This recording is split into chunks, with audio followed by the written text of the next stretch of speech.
2 মিনিটে যদি ঝাল ঝাল কিছু মজাদার স্ন্যাক্স বানায় নেওয়া যায় তাহলে কেমন হয় বলো তো বন্ধুরা। হ্যালো গাইস, আসসালামু আলাইকুম। আজ তোমাদের মাঝে খুবই সহজভাবে 2 মিনিটে একটি মজার নাস্তা রেডি করে দেখাবো। তো চলো দেখে নিই। এর জন্য প্রথমে একটি কড়াই চুলায় বসিয়ে দিয়ে এখানে আমি 3 টেবিল চামচ তেল দিয়ে দিচ্ছি।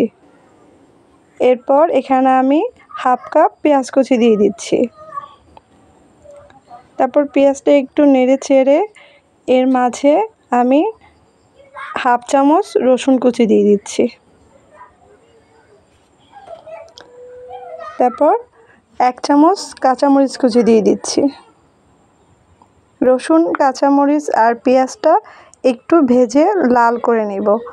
তারপরে এর মাঝে আমি একটা ডিম দিয়ে দিচ্ছি।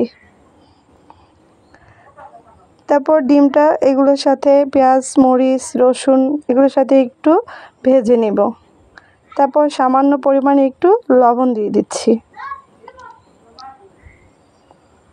তারপরে লবণ আর ডিমটা ভাজা ভাজা করতে করতে অন্য সাইডে আমি একটা বাটিতে চিড়া নিয়ে নিচ্ছি। চিড়াগুলোকে খুব ভালো করে ধুয়ে পরিষ্কার করে নিচ্ছি। তারপর ধুয়ে পরিষ্কার করে নেওয়ার পরে আমি এই ডিমের মাঝে ধুয়ে রাখা চিড়াগুলো দিয়ে দিব।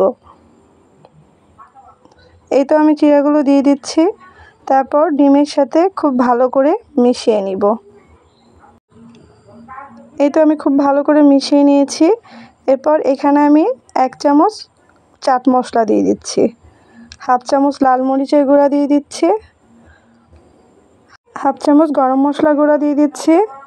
তারপরে এখানে সামান্য কিছু পরিমাণে কালো গোলমরিচের গুঁড়া দিয়ে দিচ্ছি। এরপর 2 টেবিল চামচ সয়া সস দিয়ে দিচ্ছি। তারপরে এগুলোর সাথে মশলার সাথে খুব ভালো করে জিরাগুলো মিশিয়ে নিব। তারপরে একটু সময় নিয়ে জিরাগুলো ভাজা ভাজা করে নিব।